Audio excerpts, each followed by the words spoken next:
ओम सद्गुरुवे नमः। Most welcome in world of physics.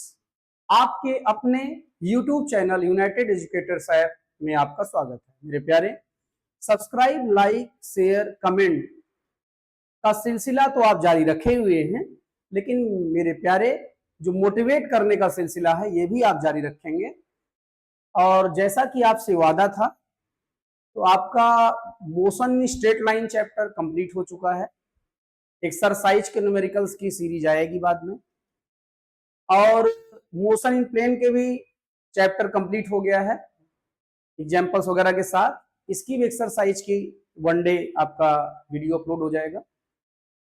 मेरे प्यारे, यूनिट्स एंड मेजरमेंट का भी लगभग एक लेक्चर केवल बाकी है, और वो भी लगभग कंप्लीट हो गया है, तो वो भी एक आध दिन में आ जाएगा। और अब प्यारे, आज हम बात करने जा रहे हैं मल्टीप्लिकेशन ऑफ वेक्टर्स। तो इसमें आपका आता है डॉट प्रोडक्ट या स्केलर प्रोडक्ट, ये वर्क पावर एनर्जी चैप्टर से रिलेटेड है। और फिर आता है वेक्टर प्रोडक्ट या क्रॉस प्रोडक्ट, जो आपका रिलेटेड है किससे? System of particles and rotational motion chapter से। ठीक है, लेकिन इसको अभी ही स्टडी कर ले रहे हैं, क्योंकि अभी ताजा ताजा आप मोशन इन प्लेन में वेक्टर के बारे में पढ़े हैं, तो इसका डिस्कशन अभी हो जाए तो ज्यादा अच्छा है। तो ये समझ ले कि जब जहां पर इसको क्रॉस प्रोडक्ट या वेक्टर प्रोडक्ट की चर्चा होगी, जहां डॉट प्रोडक्ट या स्केलर प्रोडक्ट की चर्चा होगी, तो वहां हम लोग उतना टाइम नहीं देंगे। ठीक है, आपसे बोल दिया जाएगा कि ये वीडियो अपलोड है, यहां जाके देख लीजिए। ठीक प्यारे, ज्यादा टाइम ना वेस्ट करते हुए आगे बढ़ते हैं। और जो दिन डिसाइड किए हुए हैं भाई, आप तो जान ही रहे हैं कि आपका 11th physics multiplication of vectors from 1 August to 3 August, 1 अगस्त से 3 अगस्त के बीच में से कंप्लीट करना है, और बाई डॉट डॉट सर। ठीक है, आज 1 अगस्त है, तो हम लोग आगे बढ़ते हैं। और मेरे प्यारे, सीरीज कौन सी चल रही है? तो न्यू सीरीज क्या है वो? पेपर यहीं से रहेगा, ये सीरीज चल रही है। न्यू सीरीज, पेपर यहीं से रहेगा आपका। इतना कॉन्फिडेंट कोई कैसे बोल रहा है कि पेपर यहीं से रहेगा? मेरे प्यारे, ये मान के चले आप, ये कॉन्फिडेंट इसलिए है क्योंकि जब टॉपिक टू टॉपिक हर चीज डिस्कस कर दे रहे हैं, टॉपिक टू टॉपिक हर चीज डिस्कस कर दे रहे हैं, तो मेरे प्यारे कहाँ से आएगा? यदि आप इंटेंसली सब चीजें सीख ले रहे हैं तो आप सब साल भी कर लेंगे, और यदि इंटेंसली नहीं सीख रहे हैं तो आप सॉल्व नहीं कर पाएंगे। ठीक है प्यारे, ये विश्वास यहीं से आता है क्योंकि कुछ छोड़ा ही नहीं जा रहा है। ठीक, तो आगे चलते हैं, और यहां से एआई का सिस्टम हटा देते हैं, नहीं कि बड़ा परेशान करता है। देखें भाई, अभी हम लोग बात कर रहे हैं, करने जा रहे हैं multiplication of vectors. Multiplication of vectors, multiplication of vectors. इसमें एक ये हो सकता है कि पहला, आप न्यूमेरिक वैल्यू को मल्टीप्लाई करें किससे? वेक्टर से। दूसरा हो सकता है मेरे प्यारे, आप स्केलर क्वांटिटी को मल्टीप्लाई करें वेक्टर से। और तीसरा हो सकता है कि आप वेक्टर को ही मल्टीप्लाई करें वेक्टर से। ठीक है, मल्टीप्लिकेशन ऑफ वेक्टर्स में ये तीन चीजें हो सकती है मेरे प्यारे। या तो आप मल्टीप्लाई करें किसको? या तो आप मल्टीप्लाई करें न्यूमेरिक वैल्यू को किससे? वेक्टर से। या आप मल्टीप्लाई कर दें स्केलर क्वांटिटी को वेक्टर से, या आप मल्टीप्लाई कर दें वेक्टर को वेक्टर से। ठीक है, तो मेरे प्यारे, स्टार्टिंग टू हम लोग जो बात कर रहे हैं, स्टार्टिंग टू, अब जैसे देखें, न्यूमेरिक वैल्यू को मल्टीप्लाई कर रहे हैं किससे? वेक्टर से। किसको? अभी हम इसकी बात कर रहे हैं न्यूमेरिक वैल्यू को मल्टीप्लाई करने जा रहे हैं किससे, वेक्टर से। तो मेरे प्यारे देखें, जैसे कोई ये वेक्टर क्वांटिटी है, ये मान लो आपका ये वेक्टर ए है। क्या है, वेक्टर ए है।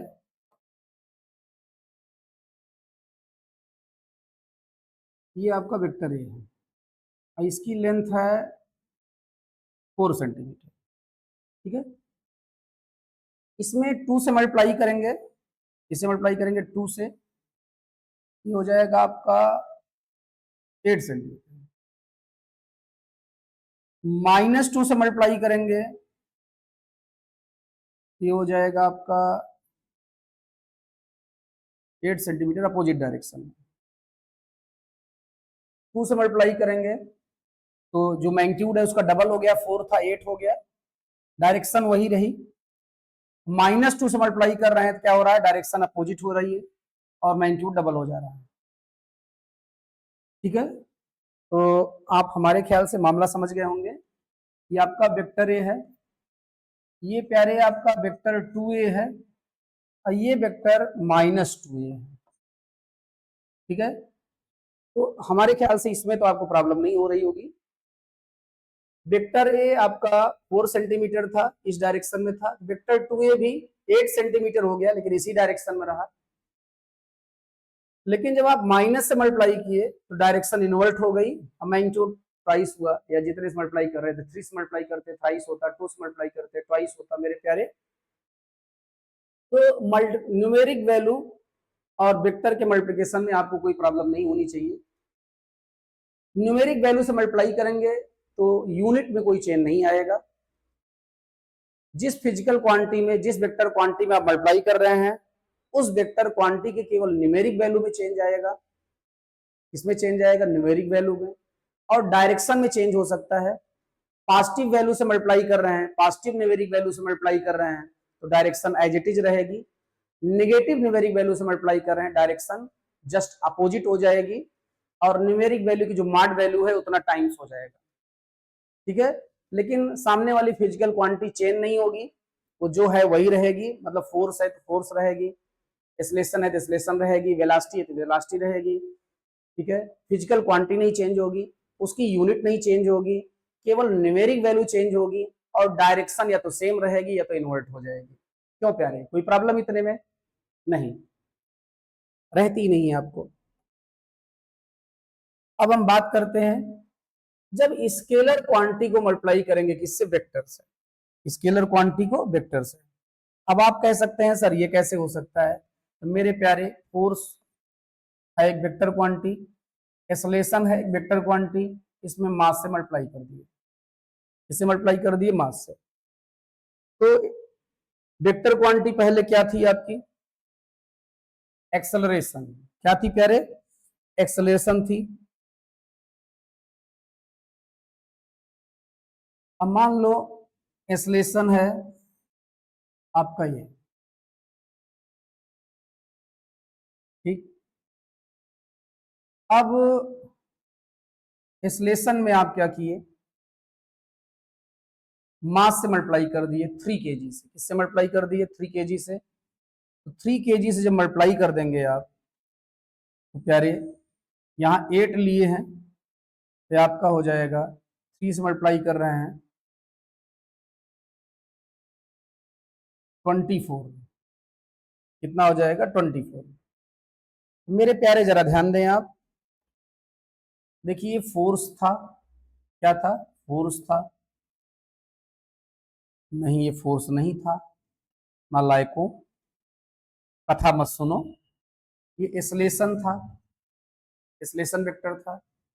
मान लो ये था 8 मीटर पर सेकेंड स्क्वायर, 8 मीटर पर सेकेंड स्क्वायर, और ये डायरेक्शन मान लो ईस्ट साइड में जा रही है, इस साइड में जा रही है ईस्ट। उसमें क्या है, हम ईस्ट इधर मान ले रहे हैं, ये वेस्ट मान ले रहे हैं, ये नॉर्थ मान ले रहे हैं, ये साउथ मान ले रहे हैं, ईस्ट डायरेक्शन में जा रहा है, इस डायरेक्शन में जा रहा है ईस्ट। अब हमने मास से एक्सेलरेशन में मल्टीप्लाई कर दिया। अब मास मान लो था 3 kg, कितना था 3 kg, और एक्सलेशन कितना है 8 मीटर पर सेकेंड स्क्वायर ईस्ट। और जब मल्टीप्लाई किए तो आ गया 24 kg मीटर पर सेकेंड स्क्वायर, और ईस्ट ही रहा यहाँ पे, ये हो गया 24। इसी चीज को हम लोग क्या बोलते हैं, न्यूटन बोलते हैं, तो न्यूटन ईस्ट हो गया। इसका मतलब क्वांटिटी आ गई फोर्स। देखो अब हम किसको किससे मल्टीप्लाई कर रहे हैं, स्केलर मल्टीप्लाई कर रहे हैं वेक्टर से। तो आप जरा ध्यान दें प्यारे, यहां पर एक्चुअली क्या हुआ, यूनिट भी बदल गई। एक्सलेशन की यूनिट मीटर पर सेकंड स्क्वायर थी, केजी मीटर पर सेकंड स्क्वायर हो गई। न्यूमेरिक वैल्यू भी बदल गई, न्यूमेरिक वैल्यू भी बदल गई, और तो और फिजिकल क्वांटिटी भी बदल गई, फिजिकल क्वांटिटी भी बदल गई। ठीक है, तो फिर से ध्यान देंगे, जब हम मल्टीप्लाई किए थे न्यूमेरिक वैल्यू को वेक्टर से, न्यूमेरिक वैल्यू को वेक्टर से, तो यूनिट में कोई चेंज नहीं आया था, फिजिकल क्वांटिटी में कोई चेंज नहीं आया था, केवल वेक्टर क्वांटिटी की न्यूमेरिक वैल्यू या तो बढ़ गई थी या तो कम हो गई थी, डायरेक्शन या तो सेम रही या तो अपोजिट हो गई। ठीक है, लेकिन यूनिट नहीं बदली, फिजिकल क्वांटिटी नहीं बदली। ठीक, अब जब हमने स्केलर को मल्टीप्लाई किया मेरे प्यारे, किससे, वेक्टर से, तो हम ये देख रहे हैं यूनिट भी बदल गई, न्यूमेरिक वैल्यू भी बदल गई। ठीक है, और फिजिकल क्वांटिटी भी चेंज हो गई, फिजिकल क्वांटिटी भी चेंज हो गई। तो ये अभी जो हम लोग डिस्कस कर रहे थे मेरे प्यारे, ये था आपका, ये हम लोग स्केलर क्वांटिटी को मल्टीप्लाई कर रहे थे किससे, वेक्टर से। इसको किसके कर रहे थे, स्केलर क्वांटिटी को वेक्टर से। ये थोड़ा हल्का छोटा कर दे रहे हैं, एक पेज में आ जाएगा प्यारे, तो आपको दिखेगा। आप चाहें तो इसको पास करके स्क्रीनशॉट लेके जूम वूम करके को पीएचडी करके समझ लें। ठीक है, अब चलते हैं, मेन है मल्टीप्लिकेशन ऑफ वेक्टर्स। क्या है, वेक्टर का जब वेक्टर से मल्टीप्लाई करेंगे, किसका, जब हम वेक्टर क्वांटिटी को मल्टीप्लाई करेंगे मेरे प्यारे वेक्टर से, मेन ये है वेक्टर को वेक्टर से। ठीक है, जैसे फोर्स है और जैसे डिस्प्लेसमेंट है, दोनों वेक्टर है, तो इनके मल्टीप्लाई का रिजल्ट कभी कभी वर्क आ जाता है, कभी कभी क्या, हमेशा वर्क ही आ जाता है। और वेक्टर आर पोजीशन वेक्टर है, और एफ भी क्या है, फोर्स वेक्टर है, और इसका रिजल्ट आ जाता है मोमेंट ऑफ फोर्स, वो भी वेक्टर है। चलो, दो वेक्टर यहां मल्टीप्लाई हो रहे हैं और रिजल्ट भी वेक्टर मिल रहा है, वेक्टर मल्टीप्लाई हो रहा है वेक्टर से, और मेरे प्यारे रिजल्ट भी वेक्टर मिल रहा है। यहां भी वेक्टर मल्टीप्लाई हो रहा है वेक्टर से, रिजल्ट हमको स्केलर मिल रहा है, रिजल्ट हमको क्या मिल रहा है, स्केलर मिल रहा है। मेरे प्यारे आप समझदार हैं, वैसे चीजों को समझ रहे होंगे क्या कहा जा रहा है। यहां जो है और यहां जो है, वेक्टर वेक्टर से मल्टीप्लाई हुआ, रिजल्ट स्केलर आया, वेक्टर वेक्टर से मल्टीप्लाई हुआ, रिजल्ट वेक्टर आया। तो मेरे प्यारे यहां हम लिखते हैं डॉट, क्या लिखते हैं, डॉट, और यहां क्या लिखते हैं हम, क्रॉस, क्या लिखते हैं, क्रॉस। अब देखो बेटा, मैथ्स की भाषा में डॉट और क्रॉस एक ही चीज होती है भाई, इनटू और मल्टीप्लिकेशन का साइन है, लेकिन फिजिक्स में इसका मतलब अलग है। डॉट का मतलब कॉस फंक्शन से होता है, और क्रॉस में साइन आ जाता है, क्या आ जाता है, साइन। पहले इसको समझते हैं, फिर डॉट प्रोडक्ट की ओर आगे बढ़ते हैं मेरे प्यारे। तो जरा देखें, जरा देखें पहले तो ये सब है कैसे। देखो, जैसे कोई ऑब्जेक्ट है, क्या है, कोई ऑब्जेक्ट है, ये कोई ऑब्जेक्ट, ठीक है। हमने यहाँ एक खिल्ला लगा दिया है, खिल्ला मतलब कोई पेग, मतलब इसको ऑब्जेक्ट को यहाँ पर इसको फिक्स कर दिया है हमने। तो ऑब्जेक्ट इस खिल्ले के चारों ओर घूम सकेगा, क्लॉकवाइज भी और एंटी क्लॉकवाइज भी घूम सकेगा, ठीक है। जरा ध्यान दें, एक प्रकार से ये जो यहाँ जो खिल्ला हम लगाए रहेंगे ऐसे, उसे हम एक्सिस ऑफ रोटेशन कह सकते हैं। क्या कह सकते हैं? Axis of rotation, axis of rotation कह सकते हैं उसे, ठीक है। तो थोड़ा प्रॉब्लम ये है कि एक्सिस ऑफ रोटेशन छोटा लिख दिए हैं, इसको थोड़ा बड़ा कर दे रहा है क्योंकि समझने में दिक्कत होगी अभी आगे, जब कहीं साइज को छोटा करना पड़ेगा। तो मेरे प्यारे एक्सिस ऑफ रोटेशन हो गया। अब हमने क्या किया, इस पॉइंट पर हमने फोर्स लगा दिया। क्या लगा दिया? फोर्स। ये फोर्स जो है जिस पॉइंट पे लगा है उस पॉइंट को हम बोल देते हैं point of action, point of action, उस फोर्स को बोल देते हैं। और जिस पॉइंट पर फोर्स लगा है उसकी पोजीशन बतानी होगी, क्योंकि फोर्स तो अलग अलग जगह पे लग सकता था। तो मेरे प्यारे उसकी पोजीशन बताने के लिए हमको एक रेफरेंस पॉइंट चाहिए, और reference point that is origin. हम रेफरेंस पॉइंट या ओरिजिन को क्या चाहते हैं, वो क्या रहे? मोशन में रेस्ट, वो रेस्ट में रहे, ठीक, बहुत सही। अच्छा, रेस्ट में यहां क्या रहेगा? ये पूरा ऑब्जेक्ट, या जहां से ऑब्जेक्ट जो है खिल्ले द्वारा किसी ऑब्जेक्ट में पिनअप किया गया है, फिक्स किया गया है, बहुत सही।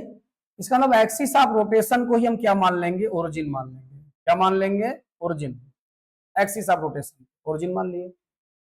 अब जिस पॉइंट का पोजीशन वेक्टर चाहिए होता है उस पॉइंट को हम किससे ज्वाइन कर देते हैं? ओरिजिन से ज्वाइन कर देते हैं, पोजीशन वेक्टर हो जाता है। ये वेक्टर आपका एफ है बेटा, ये वेक्टर आर है।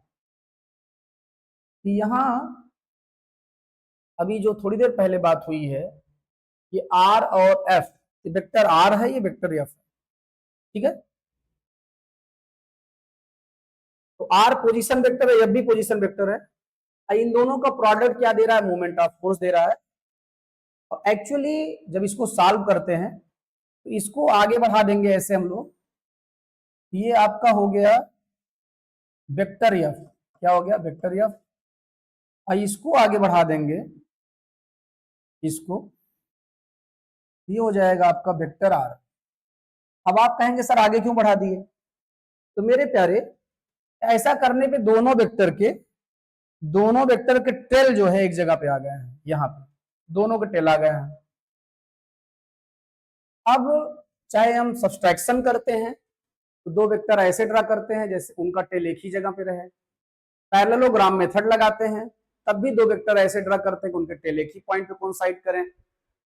और जब कभी हम एनालिटिकल मेथड लगाते हैं उसमें हम थीटा तभी मेजर करते हैं जब दोनों वेक्टर के टेल एक ही जगह पे हो। आई बात समझ में मेरे प्यारे? तो हम जब मल्टीप्लिकेशन भी करेंगे, चाहे डॉट प्रोडक्ट करेंगे चाहे क्रॉस प्रोडक्ट करेंगे, डॉट मतलब स्केलर प्रोडक्ट, क्रॉस मतलब वेक्टर प्रोडक्ट, जब हम ये करेंगे तो मेरे प्यारे तब भी दोनों वेक्टर के टेल एक ही जगह पे रख के हम थीटा देखेंगे। और यहाँ एक्चुअली इसको हम सॉल्व करके दिखाएंगे आपको कि ये आर एफ साइन थीटा और एन कैप आ जाता है।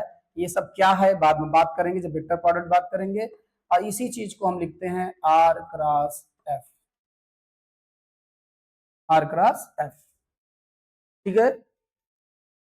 आ रही बात समझ में? ठीक। अब देखें बेटा, आप कहेंगे सर आप पहले जो है वेक्टर प्रोडक्ट की बात करने लगे, बगल में स्केलर प्रोडक्ट भी था। तो मेरे प्यारे इससे तो थोड़ा आप परिचित हैं पहले से ही, 9th में जब आप थे तो आपने work done W is equal to f into d पढ़ रखा है। मतलब ये आप जानते हैं थोड़ा बहुत कि वर्क स्केलर क्वांटिटी है, फोर्स वेक्टर क्वांटिटी है, डिस्प्लेसमेंट वेक्टर क्वांटिटी है, ये दोनों वेक्टर क्वांटिटी के प्रोडक्ट का रिजल्ट वर्क होता है, इसलिए इसकी बहुत ज्यादा डिस्कशन हम नहीं कर रहे हैं। बातें उसकी करनी चाहिए जिससे आप परिचित नहीं है। क्यों आपका टाइम हम किल करें मेरे प्यारे, ठीक है, समझ रहे हो ना आप सब। हाँ, तो इसलिए यहां हम बात नहीं कर रहे हैं, क्योंकि आप ये जानते हैं कि फोर्स वेक्टर क्वांटिटी है, डिस्प्लेसमेंट वेक्टर क्वांटिटी है, और उसके प्रोडक्ट का रिजल्ट वर्क स्केलर क्वांटिटी है। इसका मतलब दो वेक्टर क्वांटिटी मल्टीप्लाई हुई है और रिजल्ट स्केलर आया है, तो इसे भी स्केलर प्रोडक्ट बोलेंगे, ठीक है। प्रॉब्लम यहाँ पे है, तो यहाँ जब हमने लिखा कि आर क्रॉस एफ, हमने कहा आर पोजीशन वेक्टर है या फोर्स वेक्टर है, tau moment of force vector है, तो ये सारी चीजें आपके लिए नई लग रही हैं फोर्स को छोड़ के, इसलिए इसकी बात करना शुरू कर दिए। तो मेरे प्यारे जरा ध्यान दें आप, फिर से हम रिपीट कर रहे हैं। क्या रिपीट कर रहे हैं? तो पहले आपका एफ जो है हम यहाँ दिखा दे रहे हैं, ये आपका वेक्टर आर है,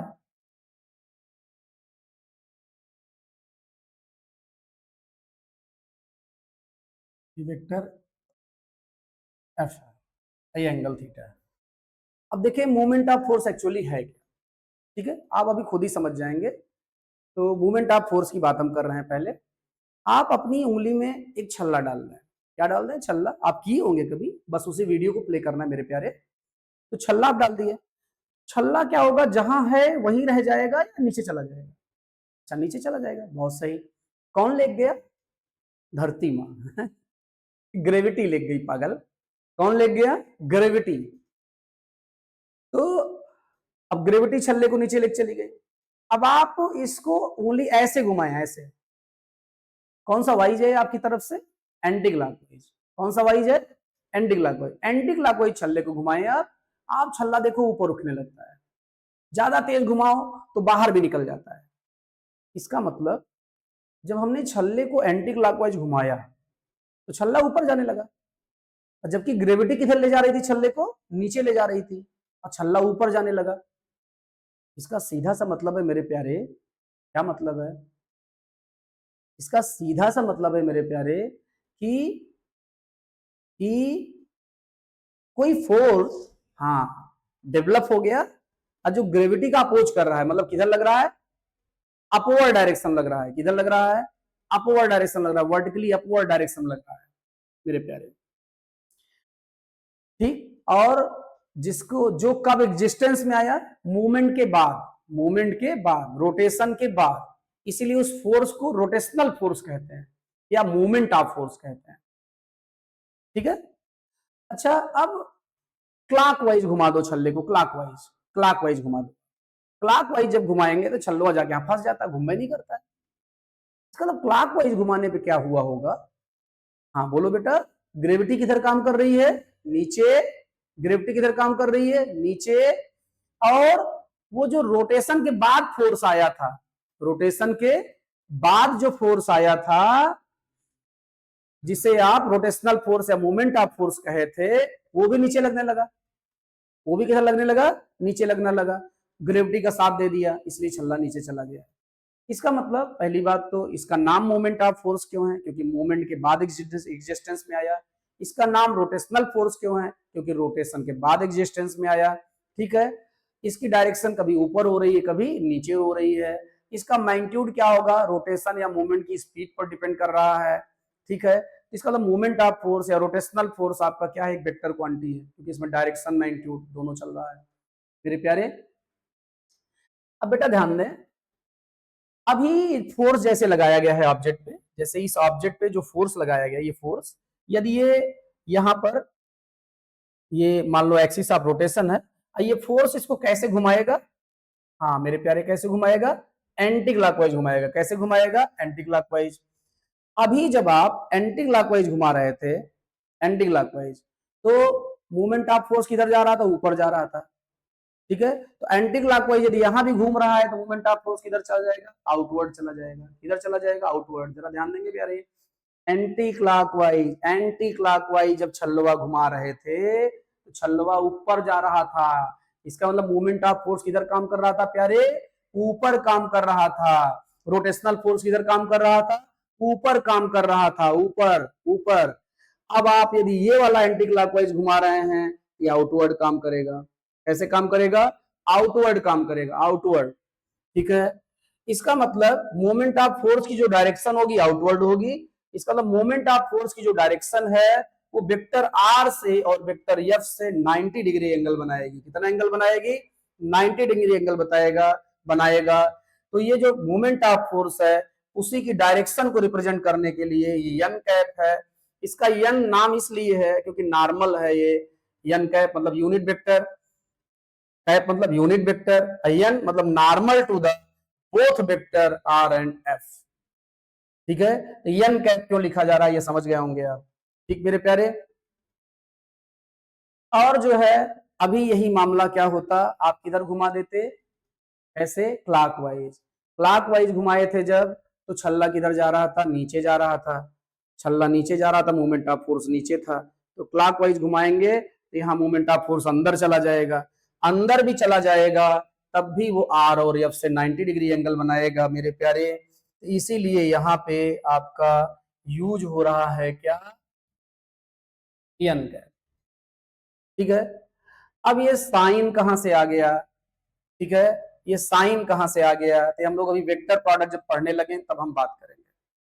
ठीक है, यन कैप आप समझ गए कहां से आ गया है, या साइन भी समझ ही लेते हैं कहां से आ गया है। तो मेरे प्यारे चलते हैं, थोड़ा एआई की मदद लेते हैं। इमेज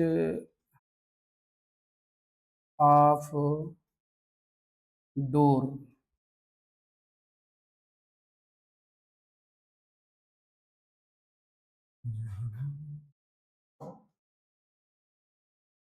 इमेज ऑफ डोर, बड़ा बढ़िया दरवाजा दे दिया है, बुलंद दरवाजा।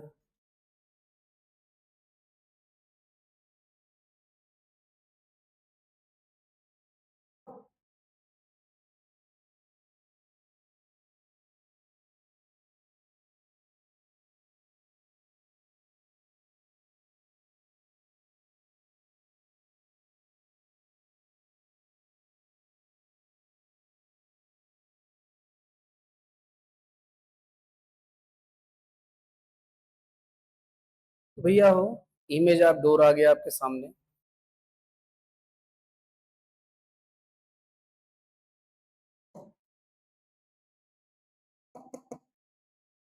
कहा हो रहा है भाई, बैठे उठे तो नहीं होगा।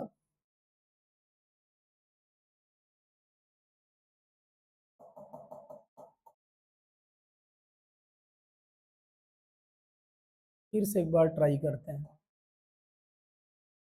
जगह ही नहीं छोड़ रहा है दरवाजा। ये दरवाजा लें,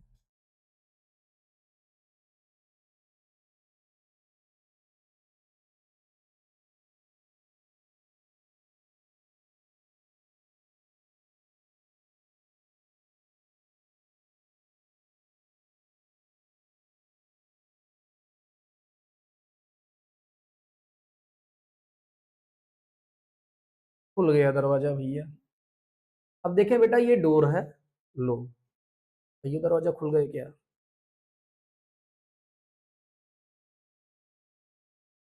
ये वाला दरवाजा गया, एक दरवाजा और खुल गया, जितनी बार छुए थे उतनी बार खुल जा रहा है। आप भी जाइए, अरे कितनी बार छू दिए थे यार, इतना आदेश मानते हो तो पहली बार में खुल गए होते। देखिए भाई, आप बोर नहीं होंगे, थोड़ा पेशेंस आनंद सिंह में थोड़ा कम है, थोड़ा क्या बहुत ही कम है, हम वेट नहीं कर पाए।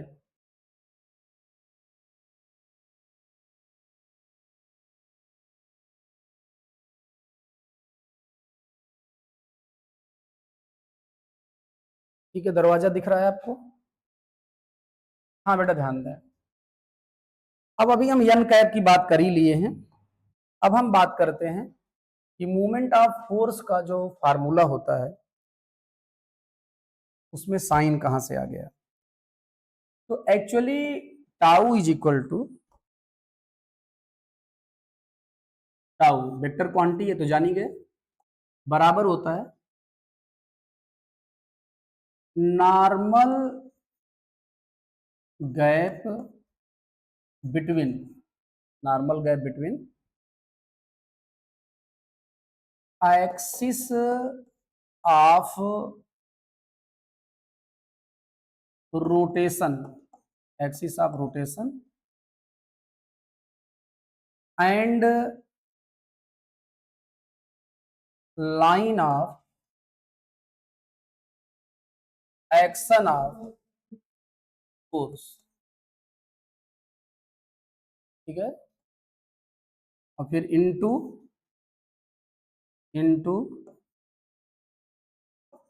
Magnitude of force.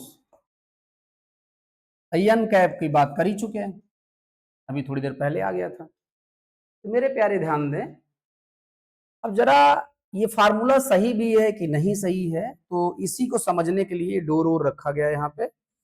और इस डोर पे हमारे ख्याल से व्हाइट कलर ही बढ़िया चलेगा, थोड़ा थिकनेस बढ़ा दे रहे हैं। मेरे प्यारे देखो, ये जो है जहां कब्जोआ लगा होता है, क्या लगा होता है, कब्जा। ठीक है, उस पॉइंट को हम बोलते हैं, उस जहां कब्जा सेट होता है वही है आपका एक्सिस ऑफ रोटेशन। तो इसी के अबाउट दरवाजे को क्या करना है, रोटेट करना है, चाहे ऐसे रोटेट करे चाहे ऐसे।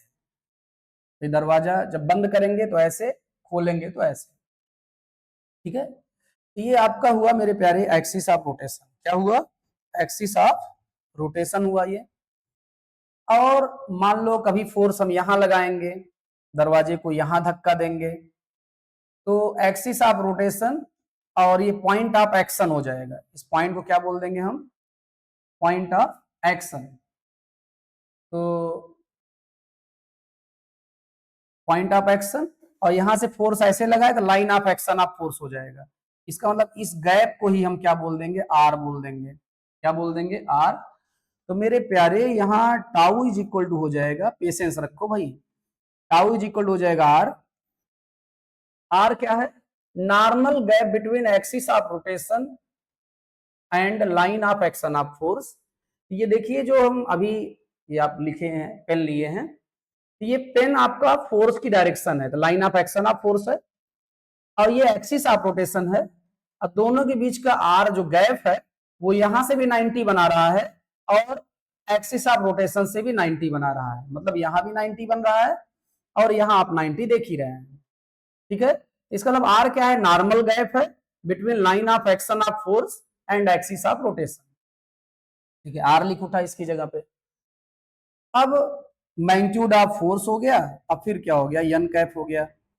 अब आपके मन में आता है कि सर हम भरोसा कैसे करें, क्या भरोसा कैसे करें कि आप जो बोल रहे हैं वो सही है, ये फार्मूला कैसे मान लें फार्मूला सही है।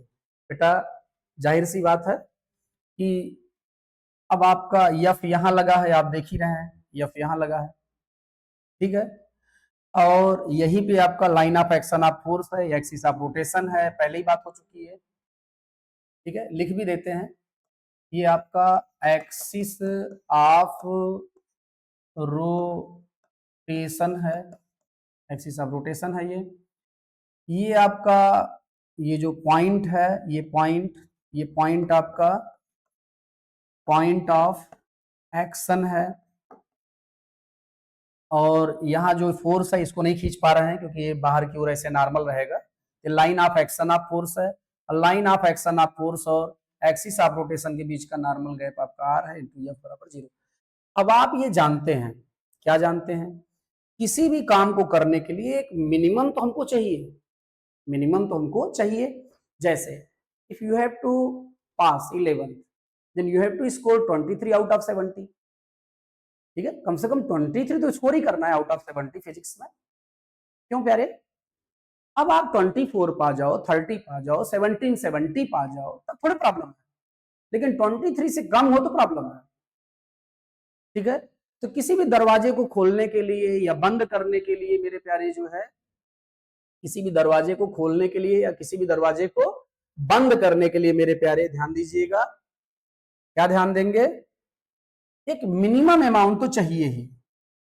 अभी जैसे हम मैग्नीट्यूड की बात कर रहे हैं, डायरेक्शन की बात तो हम अलग से कर ही चुके हैं,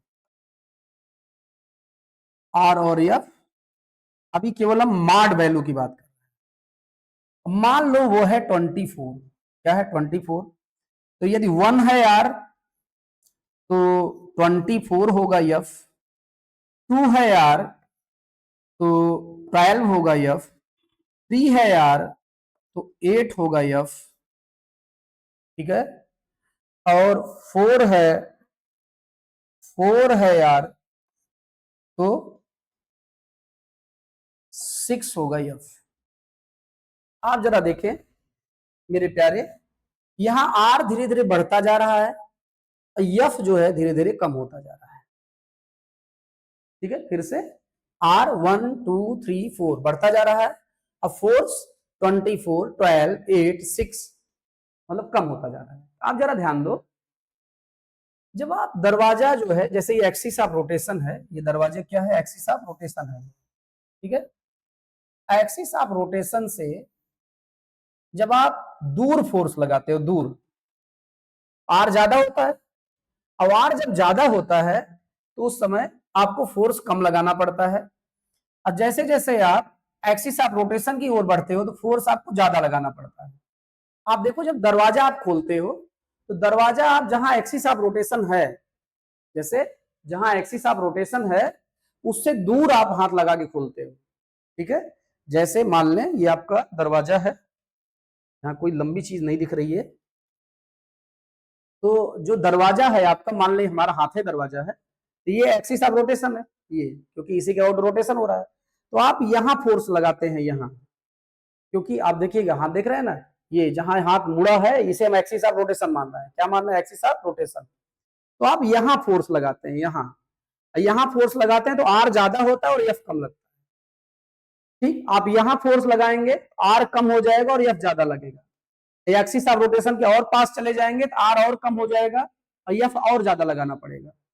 छोटे बच्चे भी, जो भी बेचारे केवल बकैया चल रहे हैं, सही से चल भी नहीं पा रहे हैं, बोलना तो सीखे नहीं, मम्मी मम्मी नल तलाएं, मम्मी मम्मी दरवाजा खोलें, मतलब बोल भी नहीं पा रहे हैं वो, ऐसे बच्चे वो भी दरवाजा पहले कहीं से भी पुश कर देते हैं खोलने के लिए या बंद करने के लिए, ठीक है। लेकिन उनको भी समझ में आता है कि यहाँ पुश करने में ताकत ज्यादा लग रही है, यहाँ पुश करने में ताकत कम लग रही है, और every one tries to do less effort, minimum effort, and wants maximum output, मतलब मिनिमम इनपुट चाहता है और मैक्सिमम आउटपुट चाहता है। तो वो छोटा सा बच्चा भी क्या करता है, शुरू में तो चाहे जहां वो पुश कर देता है, लेकिन बाद में उसे भी आप देखते हैं कि वो लगभग जैसे एक्सिस ऑफ रोटेशन से जितना दूर हो सकता है वहां वो क्या करता है, फोर्स लगाता है, ठीक है। तो एक्सिस ऑफ रोटेशन से जैसे जैसे आप दूर होते जाते हैं फोर्स आपको कम लगाना पड़ता है, और जैसे जैसे आप पास होते जाते हैं फोर्स आपको ज्यादा लगाना पड़ता है। जाहिर सी बात है आप फोर्स ज्यादा लगाना नहीं चाहेंगे। अब फोर्स यदि आप ज्यादा लगाना नहीं चाहेंगे, इसका सीधा सा मतलब है मेरे प्यारे, इसका सीधा से मतलब है मेरे प्यारे कि आप आर को ज्यादा से ज्यादा रखना चाहेंगे। इसीलिए दरवाजे में जो हैंडल लगाया जाता है, हैंडल जिसको पकड़ के आप दरवाजा खोलते या बंद करते हैं, वो हैंडल मेरे प्यारे जो है वो एक्सिस ऑफ रोटेशन से जितना हो सकता है उतना दूर लगाया जाता है, ठीक है, जिससे आर ज्यादा हो जाए और एफ कम लगे, कम ताकत से काम हो जाए, दरवाजा खुल जाए, बंद हो जाए। मेरे प्यारे नल, ये जो हैंडल वाला नल होता है आपका, इंडिया मार्का वगैरह जो आप देखे होंगे बड़ा बड़ा, तो अब जैसे हैंडल लगी है, हैंडल, अब हैंडल क्या है, ऐसे ऐसे, मतलब कि आप ऐसे ऐसे करते हैं, ठीक। तो हैंडल जो है एक नट के अबाउट घूमती है, ठीक है, वही नट क्या है, इसका एक्सिस ऑफ रोटेशन है। अब जहां से आप हाथ पकड़ेंगे वो आपका पॉइंट ऑफ एक्शन हो जाएगा, क्या हो जाएगा, पॉइंट ऑफ एक्शन हो जाएगा।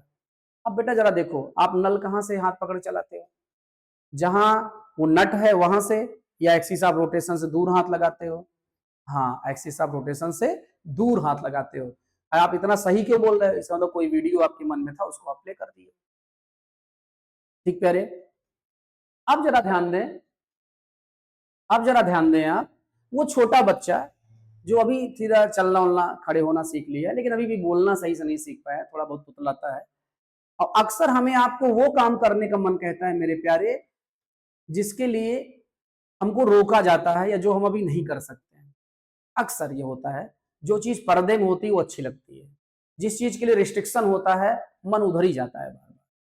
तो मेरे प्यारे मम्मी बर्तन धुल रही होती हैं और छोटा बच्चा जाता है मम्मी के पास, मम्मी मम्मी नल तलाएं, नल तलाएं, तो मम्मी भी कहती है हाँ नल तलाओ बेटा तलाओ। अब ऐसे थोड़ा ना मम्मी नहीं बोलना चाहती, प्यार है, ठीक है। अब वो बच्चा जाके हैंडल पकड़ लटक जाता है, और जब सड़क के आता है नीचे तो नल चल जाता है, फिर वो लटक जाता है, सड़क के जैसे नीचे आता है फिर नल चल जाता है, ठीक है। अब आप समझ गए होंगे कि सड़क के नीचे आने क्यों चला, क्योंकि जब सड़क के नीचे आएगा तो एक्सिस ऑफ रोटेशन से दूर हो जाएगा और फिर कम फोर्स में ही नल चल जाएगा और नल चल गया। कुछ समय बाद बच्चा खुद भी जान जाता है कि ऊपर लटकने से क्या फायदा, जब चलना यही है तो बच्चा वहीं से पकड़ के नल चलाता है, but he don't know what is the moment of, ठीक है। तो बेटा experience is the best teacher. आप मोमेंट ऑफ फोर्स नहीं जानते थे, अप्लाई तो कर ही रहे थे, अप्लाई तो आप प्यारे कर ही रहे थे, ठीक है। तो आपको ये विश्वास हो गया होगा कि ये जो लिखा गया है normal gap between axis of rotation and line of action of force into magnitude of force into n cap is the formula for moment of force. इतना बिलीव हो गया, ठीक है। आगे बढ़े तो बढ़ ही देते हैं, ठीक है। तो आगे आगे 6:22 हो रहा है, अभी कुछ देर और चल सकते हैं मेरे प्यारे। तो ध्यान दें, ध्यान दें आप, फिर से ये प्यारे ऑब्जेक्ट है, ऑब्जेक्ट ये जो है ये यहाँ आप खिल्ला गाड़ रखे हैं, यहाँ इसको फिक्स किए हैं और इसी के अबाउट ये रोटेट कर सकता है। इसका मतलब ये जो है ये यही आपका क्या है, axis of rotation, axis of rotation. अब आप यहाँ फोर्स लगा दिए, यहाँ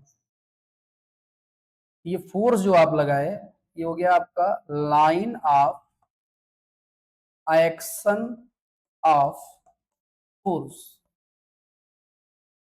और मेरे प्यारे ये पॉइंट हो गया आपका, पॉइंट जो है इस पॉइंट को हम बोल देंगे point of action, point of action. और जैसा कि आपको बताया गया था कि रिफरेंस पॉइंट हम मानेंगे, तो रिफरेंस पॉइंट आपका एक्सिस ऑफ रोटेशन ही मान लिया जाएगा क्योंकि वो फिक्स रहेगा। और रेफरेंस पॉइंट या ओरिजिन को आप क्या करेंगे, ज्वाइन कर देंगे, से ज्वाइन कर देंगे किसको, पॉइंट ऑफ एक्शन को। तो ये पॉइंट ऑफ एक्शन की पोजीशन वेक्टर हो गया जिसको हम वेक्टर आर बोल देंगे। लेकिन प्यारे यहाँ जो आपका वेक्टर एफ है और ये जो वेक्टर आर है, दोनों का यहाँ पे क्या जा रहा है, हेड जा रहा है। जबकि हमने बताया चाहे मल्टीप्लिकेशन करना हो, चाहे आपको डिवाइड करना हो, चाहे आपको क्या करना हो, तो नहीं मल्टीप्लिकेशन करना हो, डॉट प्रोडक्ट या क्रॉस प्रोडक्ट मतलब स्केलर प्रोडक्ट या वेक्टर प्रोडक्ट, या सब्सट्रैक्शन करना हो, या पैरेललोग्राम मेथड से एडिशन करना हो, या एनालिटिकल मेथड से एडिशन करना हो, आप ये ध्यान देंगे दोनों वेक्टर के टेल्स जो है क्या होने चाहिए प्यारे, वो एक जगह पे होने चाहिए। कहाँ होने चाहिए, एक जगह पे होने चाहिए। तब हम क्या कर रहे हैं, इसी वेक्टर को हम आगे बढ़ा दे रहे हैं, ठीक है, इसी वेक्टर को हम आगे बढ़ा दे रहे हैं और दोनों का मैग्नीट्यूड देखो प्यारे हम सेम रख रहे हैं, ठीक है। और डायरेक्शन भी दोनों की क्या है, सेम है, डायरेक्शन भी सेम हो, मैग्नीट्यूड भी सेम हो, तो प्यारे इक्वल वेक्टर की डिफिनेशन से वेक्टर एफ हो जाएगा। ऐसे ही आप आर को भी क्या कर रहे हैं, आगे बढ़ा दे रहे हैं और आर को ये ध्यान दे रहे हैं जितनी लेंथ यहाँ पे है उतनी ही लेंथ लगभग यहाँ भी रख दे रहे हैं आप, ठीक है। तो ये वेक्टर आर हो गया आपका, ये दोनों के बीच का एंगल हो गया थीटा। और देखा जाए तो वर्टिकली अपोजिट से ये एंगल भी क्या हो गया, थीटा, ठीक है। ठीक प्यारे, अब हम आगे बढ़ते हैं, ठीक। अब हम एक्चुअली मोमेंट ऑफ फोर्स कह किसे रहे हैं, हम कह रहे हैं normal gap, gap between axis of rotation and line of action of force. ये अभी बात करके आए हैं हम लोग, ये अभी अभी बात करके आए हैं, into magnitude of force into n cap. ये फार्मूला सही है, इस पर डिस्कशन हो गया है कि एन कैप कहाँ से आया है, और ये जो प्रोडक्ट का फार्मूला लिख रहे हैं वो सही है कि नहीं। प्रैक्टिकल एग्जांपल हम लोग समझ के प्यारे आ चुके हैं। ठीक है, क्या करें बेटा, कोर्स को जल्दी वाइंड अप करना है, हाफ ईयरली के पहले आपके। ठीक है, इसलिए बहुत ज्यादा हम लोग डाइवर्ट नहीं हो रहे हैं, टॉपिक टू टॉपिक चल रहा है। बाकी आनंद सिंह कितना इंटरटेनिंग पढ़ाते हैं तो आप क्लास में देखते ही होंगे। वहां आपको घड़ी नहीं देखनी होती है, कब टाइम बीत जाता है पता ही नहीं चलता है मेरे प्यारे। लेकिन अभी हमको क्या करना है, कोर्स को जल्दी खींचना है। तो बस आपको चीजें समझ में आए। आप यदि बोर होते हैं तो वीडियो को रोक दें, रोक के आप जाए डांस वांस करके चले आए, गाना वाना गा के चले आए, चाहे बेसुरा सुरीला जैसा गाते हो, फिर उसके बाद आए आप फिर वीडियो देखें। ठीक, कोई जरूरी है कि हम यहाँ गाना चलाएं आपका। ठीक है, तो प्यारे जरा ध्यान दें। अभी ये जो आर है, आर, ये आर, ये आर एक्सिस ऑफ रोटेशन से, एक्सिस ऑफ रोटेशन जो कि ऐसे आउटवर्ड है यहाँ पे, मतलब ये ऐसे है, ये जो मार्कर लिए हैं अभी या पेन लिए हैं, उससे जो एंगल है वो 90 है। ठीक है, लेकिन ये r line of action of force से 90 डिग्री एंगल नहीं बना रहा है। ठीक है, वो एंगल 90 नहीं, वो थीटा है। ठीक, लेकिन यहां लिखा गया है normal gap between axis of rotation and line of action of force. ठीक है, नॉर्मल गैप चाहिए। तो नॉर्मल गैप यदि यहां पे नहीं है तो हम क्या करेंगे, नॉर्मल ड्रा कर देंगे, कर दिए। ठीक है, अब बेटा जरा ध्यान दें यार कि अब आप देख रहे होंगे कि ये जो लाइन आप ड्रा की है अभी, ये लाइन इस एक्सिस ऑफ रोटेशन से भी 90 बना रही है और line of action of force से भी 90 बना रही है।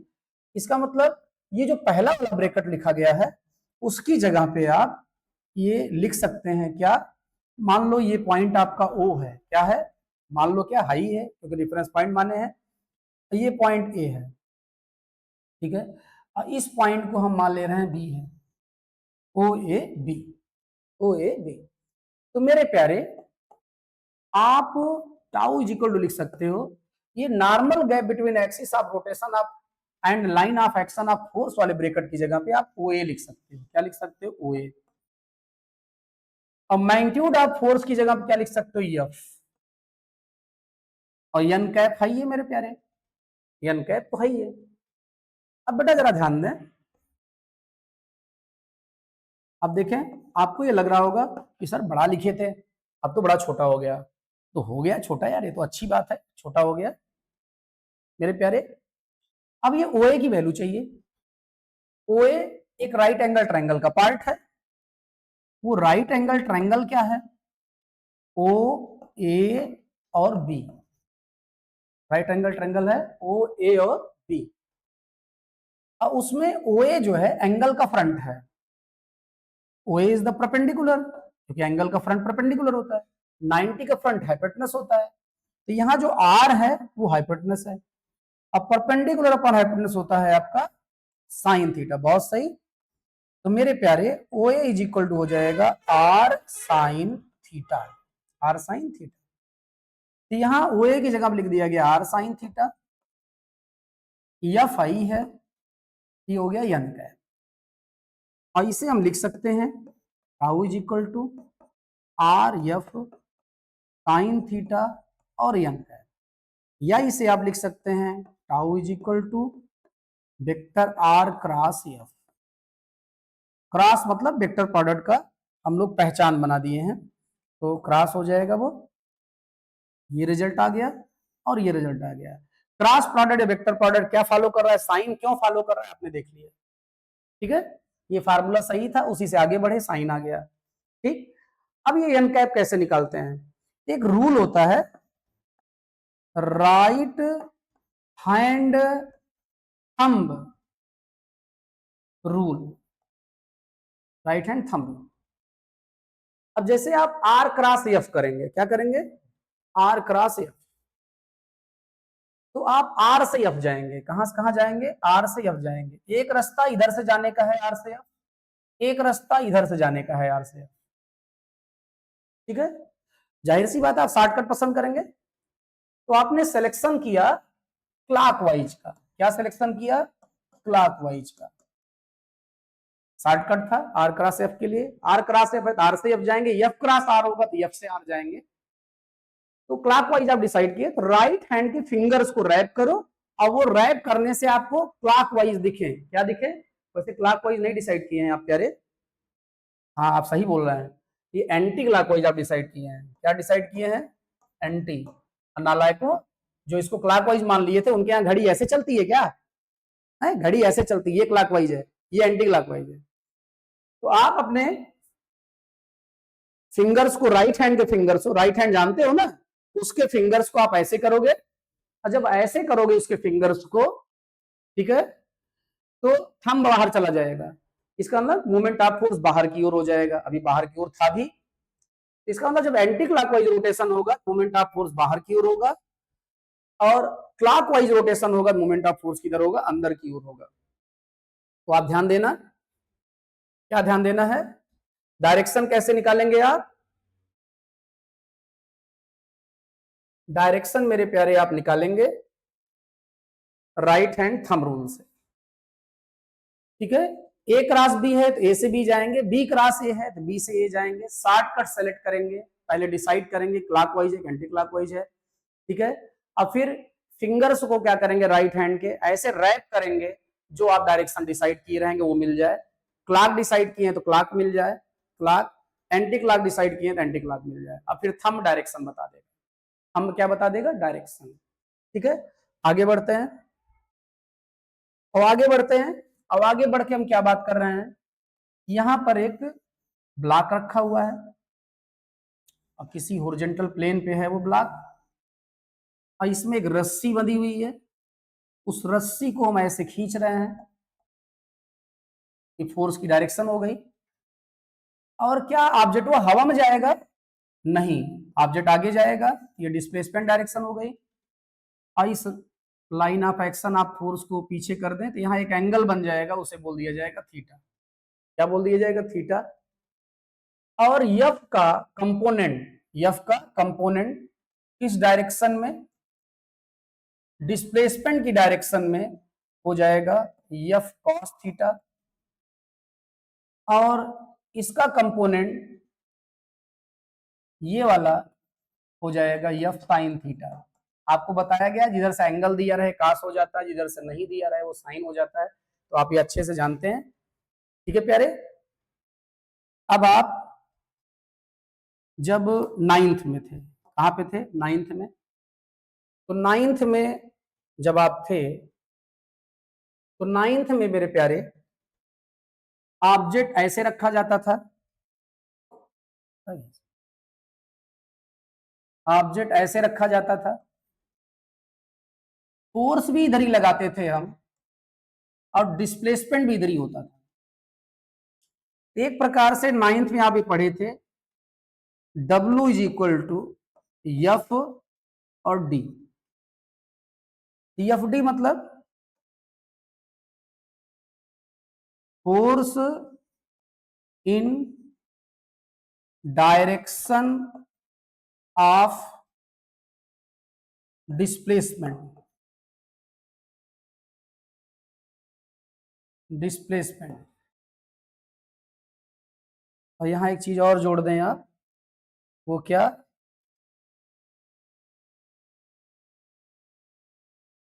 Magnitude of, magnitude of,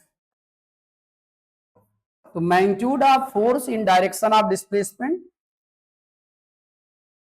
into magnitude of displacement,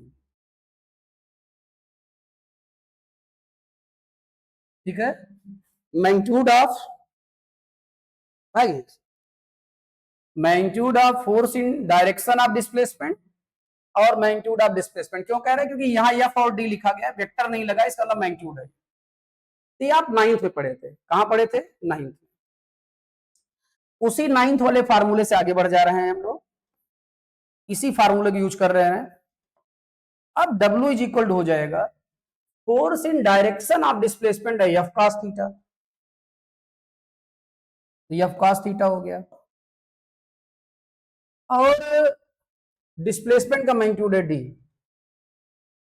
तो रियली यहां पे आ गया आपका W is equal to f d cos theta. ठीक है, अब इसी चीज को हम बोलते हैं f dot d, f dot D.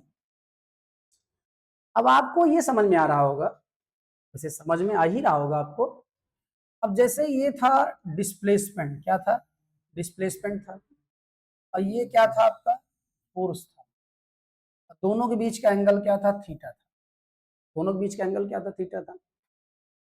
और दोनों के टेल एक जगह पे, ध्यान दीजिएगा जरा, अभी क्रॉस प्रोडक्ट कर रहे थे तो वहां भी टेल एक ही जगह पे थे, डॉट प्रोडक्ट में भी टेल एक जगह पे है, और सब्सट्रैक्शन किए थे टेल एक जगह पे था, पैरेललोग्राम मेथड में टेल एक जगह पे था, एनालिटिकल मेथड में टेल एक जगह पे था। तो दोनों वेक्टर के टेल एक जगह पे होना चाहिए, कुछ भी उसके साथ बदमाशी करते समय ध्यान रखना है मेरे प्यारे। तो आप जरा देखो, यहां फार्मूला आ गया W बराबर एफ डी कॉस थीटा और एफ डॉट डी।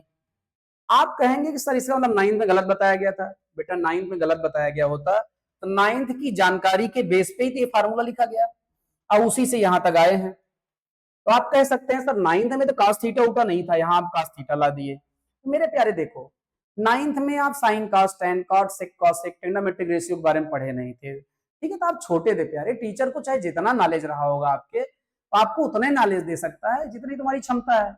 अब लोटा में हम बाल्टी के बराबर पानी थोड़े भर सकते हैं मेरे प्यारे, ठीक है ना, बाल्टी में बाल्टी के बराबर पानी भर सकते हैं। तो आप लोटा थे 9th में, अब आप बाल्टी हो गए हो, तो अब ज्यादा भरा जा रहा है आपके अंदर, ठीक है प्यारे।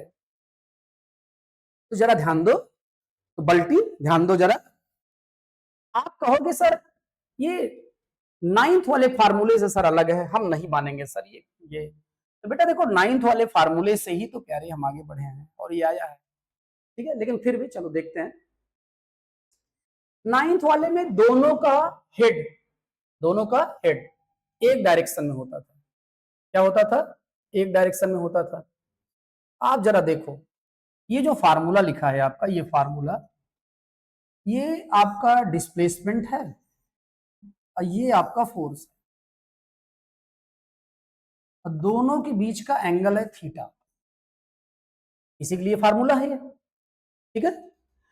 अब ये दोनों के हेड एक डायरेक्शन में कैसे हो जाएंगे 9th जैसे, मतलब अभी हम बात कर रहे हैं केस फर्स्ट की, कि दोनों के हेड मतलब डिस्प्लेसमेंट के भी और फोर्स के भी एक ही डायरेक्शन में कब हो जाएगा, जब हम फोर्स को क्लॉकवाइज घुमाएंगे कि एंटी क्लॉकवाइज घुमाएंगे। हाँ बोलो, क्लॉकवाइज घुमाएंगे, क्लॉकवाइज घुमाएंगे बेटा, थीटा धीरे धीरे क्या होता जाएगा, हाँ सही बोल रहे, कम होता जाएगा। अब फाइनली क्या हो जाएगा, जीरो। अब थीटा इसका मतलब दोनों एक डायरेक्शन में होंगे, जीरो हो जाएगा मेरे प्यारे। अब आप ये जानते हैं कि एफ डी कॉस जीरो लिखा जाएगा, और कॉस जीरो की वैल्यू 1 होती है, तो आ जाएगा एफ डी, जो कि 9th वाला फार्मूला है, क्योंकि 9th वाला क्या है, फार्मूला है, ठीक। तो जरा देखें बेटा, ये जो फार्मूला है ये 9th वाला फार्मूला ला दिया, और इसने 9th वाला फार्मूला ला दिया है, ये मतलब ये खुद तो है ही, ये दूसरे को भी ला दे रहा है। तो वो महान होता है जो खुद भी अपना काम करे और दूसरों का भी काम कर दे। तो ये फार्मूला बेटा महान बोला जाएगा, इसी फार्मूले से आगे चलेंगे मामला, ठीक है। अब हम थोड़ा वाइंड अप करने चल रहे हैं क्योंकि 36 हो गया है, ठीक। तो शुरू किए थे हम लोग मल्टीप्लिकेशन ऑफ वेक्टर से मेरे प्यारे, 640 हो गया है, दिहाड़ी नहीं कटवानी अपनी।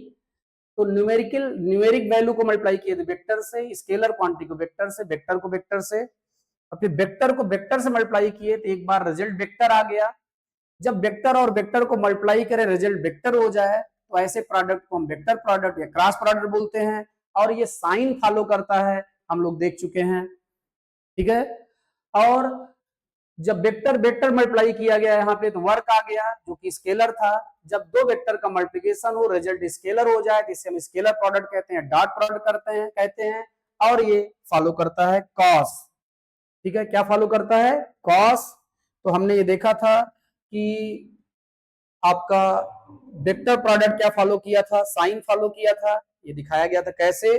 और अभी अभी आपने देखा कि डॉट प्रोडक्ट कॉस फॉलो करता है, ठीक है, तो मेरे प्यारे आप समझदार हैं, हम क्या कहने जा रहे हैं अब इसको खूब बढ़िया से समझना बेटा, क्योंकि इसके आगे हम सुपर फास्ट स्पीड से चलेंगे, क्योंकि 2 दिन में मामला कंप्लीट करना है। और मेरे प्यारे वो घड़ी आ गई है, आप बड़ा साथ दिए हमारा, आप सब महान हैं, ठीक है। तो आपको हम थैंक्स बोलते हैं नालायक, आप भी चाहो तो थैंक्स बोल सकते हो। कहाँ बोल सकते हो मेरे प्यारे नालायक, कहाँ बोल सकते हो? कमेंट्स में, ठीक है, कहाँ बोल सकते हो? कमेंट्स में आप भी चाहें तो थैंक्स बोल सकते हैं, ठीक है। कुछ बड़े थैंक्स लिख दिए हम, हल्का सा छोटा कर दे रहे हैं, टेक्नोलॉजी तो है ही है, ठीक है प्यारे, थैंक्स। फिर से वही पुराना, सब्सक्राइब, लाइक, शेयर, कमेंट करने का सिलसिला आप जारी रखिए, लेकिन एक सिलसिला आपको बहुत ज्यादा तेजी से जारी रखना है, वो है दूसरों को मोटिवेट करना, सब्सक्राइब करने के लिए, लाइक करने के लिए, शेयर करने के लिए, कमेंट करने के लिए, और उनसे आप बेल आइकन को प्रेस करने के लिए जरूर कहिएगा मेरे